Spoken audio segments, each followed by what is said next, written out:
खबरें दिखाएंगे आपको देश दुनिया की, राजनीति की, खेल की, क्राइम और अपराध की सभी छोटी बड़ी खबरें।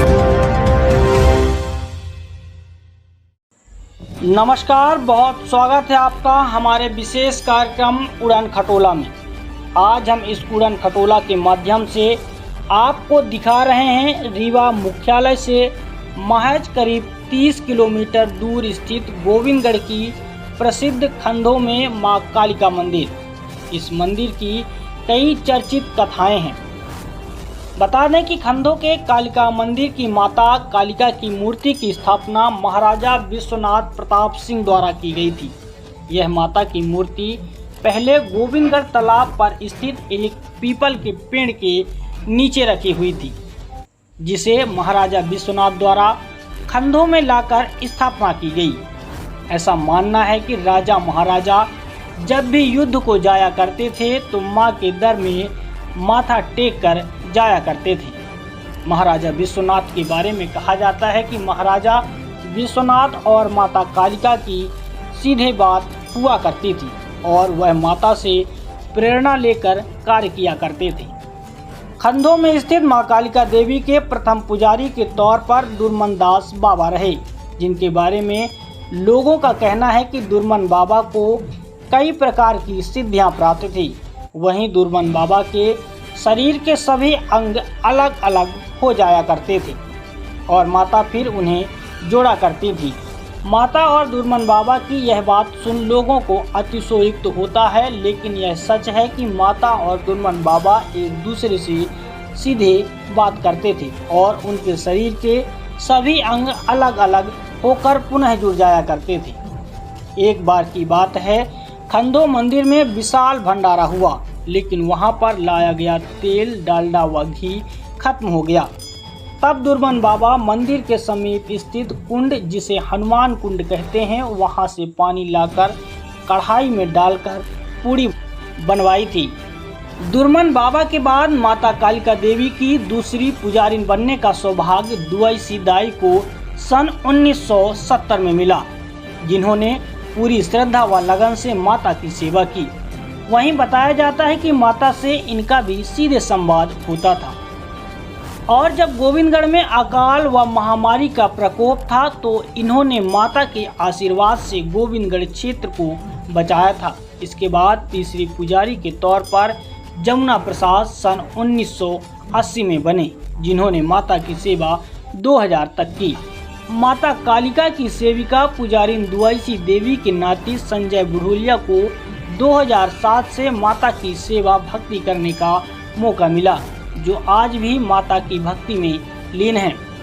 पुजारी संजय बड़ोलिया से आज हुई बातचीत के दौरान उन्होंने एक गुफा दिखाई और बताया कि इस गुफा से माता सुबह के पहर में यहाँ मैहर से आती हैं। उक्त गुफा में कुछ दूरी तक हमारे संवाददाता मोहित यादव और पुजारी संजय बड़ोलिया ने टार्च के सहारे के साथ करीब 1 किलोमीटर की दूरी तय की और आगे भी काफी दूरी तक गुफा है, ऐसा प्रतीत हो रहा था।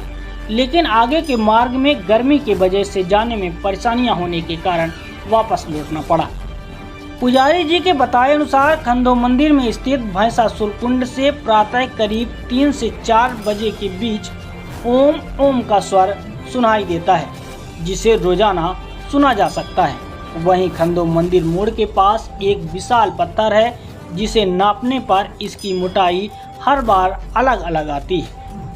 मंदिर परिसर की और ढेर सारी कहानियां हैं। फिलहाल इस अंक में हम आपको इतना ही दिखा रहे हैं। आइए अब आपको दिखाते हैं मंदिर परिसर व पुजारी द्वारा बताई गई कुछ अनसुनी कहानी। नमस्कार, स्वागत है आप सभी का विंध्यवाइट टाइगर न्यूज चैनल से विशेष साप्ताहिक कार्यक्रम उड़न खटोला में। आज हम रीवा जिले के स्थित गोविंदगढ़ थाना के अंतर्गत ये खंडों मंदिर के पास आए हैं और आप सभी को हम इस चीज़ से अवगत कराना चाहेंगे कि इस मंदिर की स्थापना कब हुई और कहां कहां से लोग इस मंदिर में दर्शन करने आते हैं। हम सबसे पहले चलते हैं काली मंदिर और मां कालिका मंदिर में जाएंगे और पुजारी जी के माध्यम से जानना चाहेंगे कि आखिर क्या विशेषता है इस मंदिर की।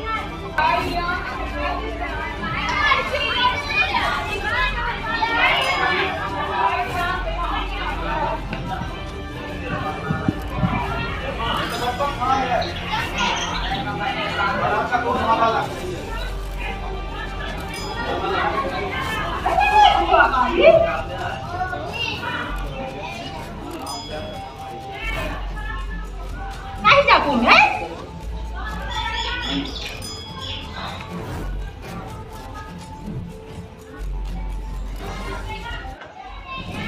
जैसा कि हम पुजारी जी के पास पहुंच चुके हैं और हम उनसे जानना चाहेंगे कि इस मंदिर की क्या विशेषता है और कब इस मंदिर की स्थापना हुई है और कहां से लोग यहाँ पूजा करने आते हैं। आइए हम खंडो मंदिर के वर्तमान पुजारी जी से बात करना चाहेंगे और उनसे जानना चाहेंगे कि क्या इस मंदिर की विशेषताएं हैं, कब स्थापना हुई, जो कुछ भी जानकारियां हैं तो हम पुजारी जी के माध्यम से जुटाना चाहेंगे, अपने दर्शकों को दिखाना चाहेंगे। पुजारी जी सबसे पहले अपना तो आप परिचय दीजिए। हमारा नाम संजय बंदरी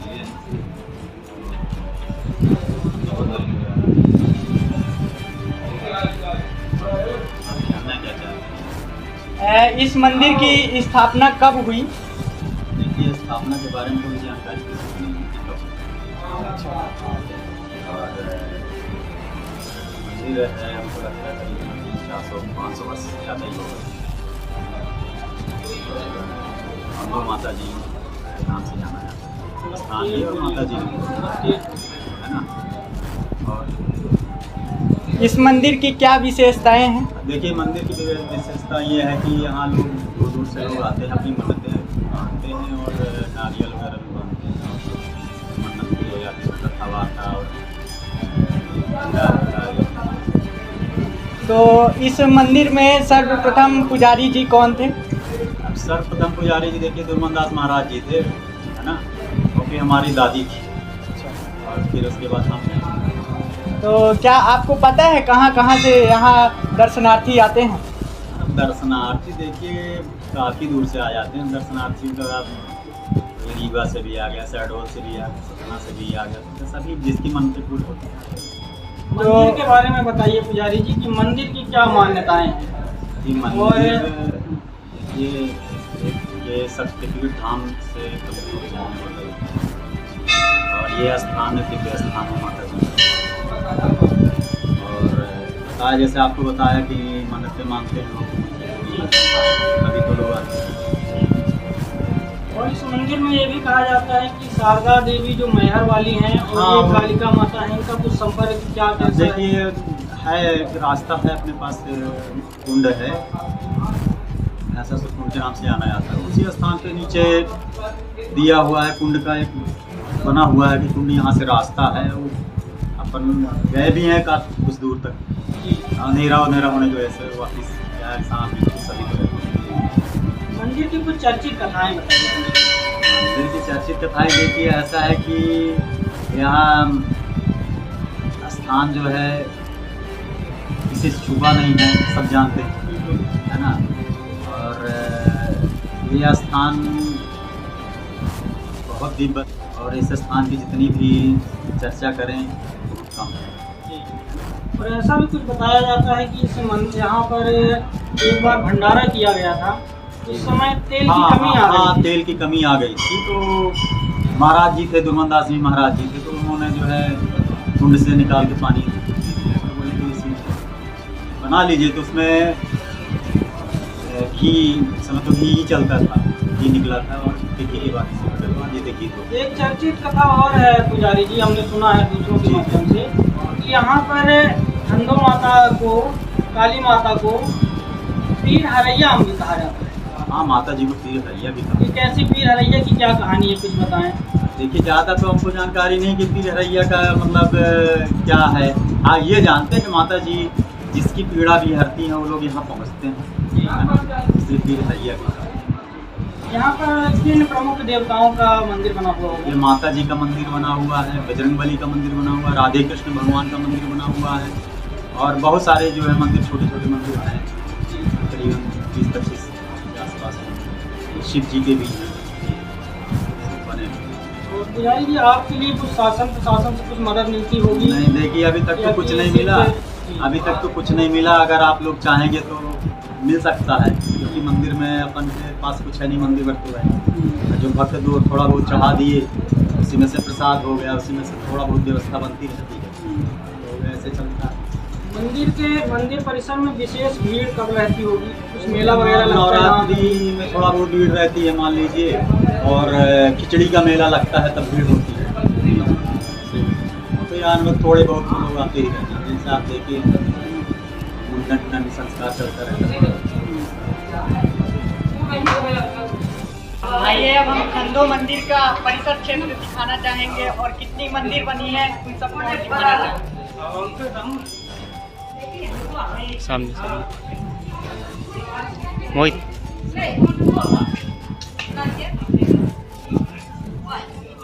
ये एक मंदिर बनी हुई है,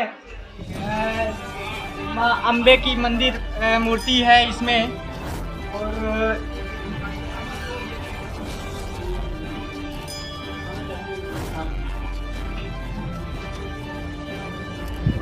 उसके बाद अब हम बगल में दिखा रहे हैं माँ दुर्गा माता की मूर्ति है।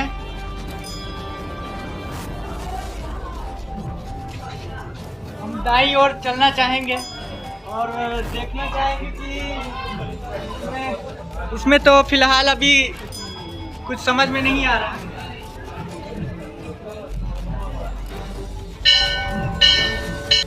ये जैसा कि ये शिव शंकर माँ पार्वती की मूर्ति यहाँ विराजमान है।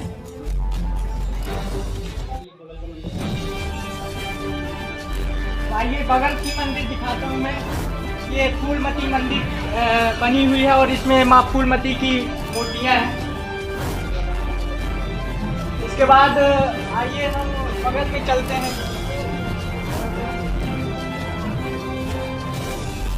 बगल में भी गणेश जी की मूर्ति है और सरस्वती की मूर्ति है। आइए अब हम आपको और मंदिर दिखाना चाहते हैं। लगता है कि यहाँ दर्जनों मंदिर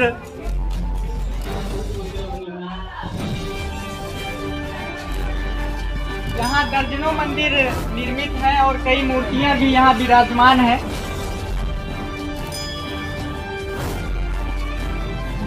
महादेव की मंदिर यहाँ बनी हुई है और महादेव की मूर्ति यहाँ निर्मित है।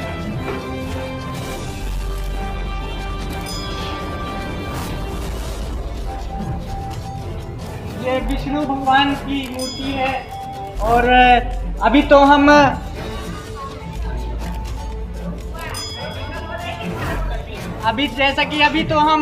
ये खंडो मंदिर का परिसर क्षेत्र में जो है तो मंदिर कितनी मंदिर निर्मित है अभी वो दिखाए हैं।